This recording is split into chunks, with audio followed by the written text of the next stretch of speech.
వీటిని ఇప్పుడు మిక్సీ చేసుకోవాలి.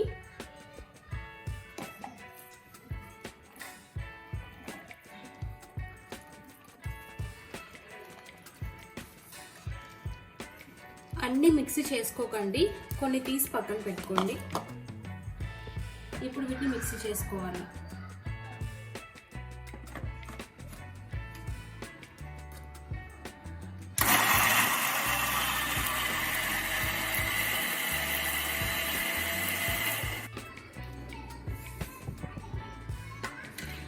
మరీ బాగా మెత్తగా మిక్సీ చేసుకోకండి, కొంచెం బరుకుగా మిక్సీ చేసుకోండి.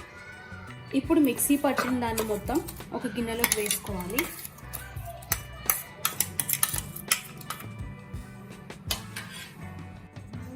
ఇదే జార్లో కొంచెం కరివేపాకు,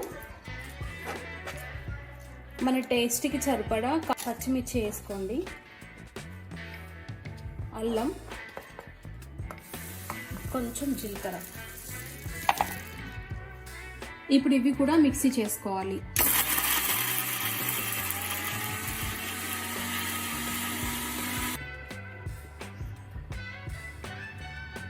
ఇప్పుడు మిక్సీ పట్టిన పచ్చిమిర్చి పేస్ట్ కూడా కలుపుకోవాలి. ఇందులో చిన్నగా కట్ చేసిన ఆనియన్స్ కూడా,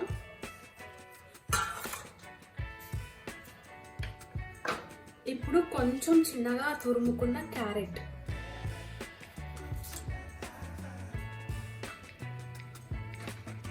కొంచెం శనగపిండి, కొంచెం బియ్యపిండి, ఇందాక మనం కొన్ని మొక్కజొన్నలు ఉంచాం కదా, అవి కూడా యాడ్ చేసుకోవాలి.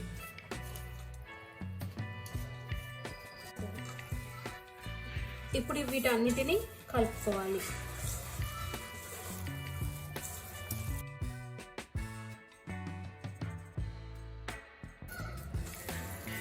మీకు వాటర్ అవసరం అనిపిస్తే మాత్రమే కలుపుకోండి. మ్యాక్సిమం మొక్కజొన్నలో ఉన్న వాటర్ ఆనియన్స్లో ఉన్న వాటర్తోనే సరిపోతుంది.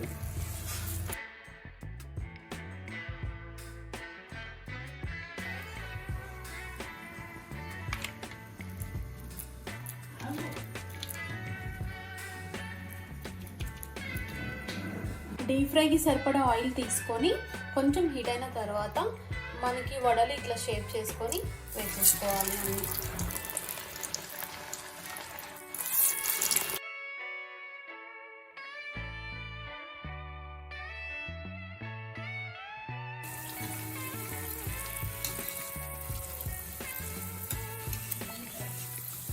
మీడియం ఫ్లేమ్లో ఇలా బాగా ఫ్రై అయ్యే వరకు ఫ్రై చేసుకోవాలి.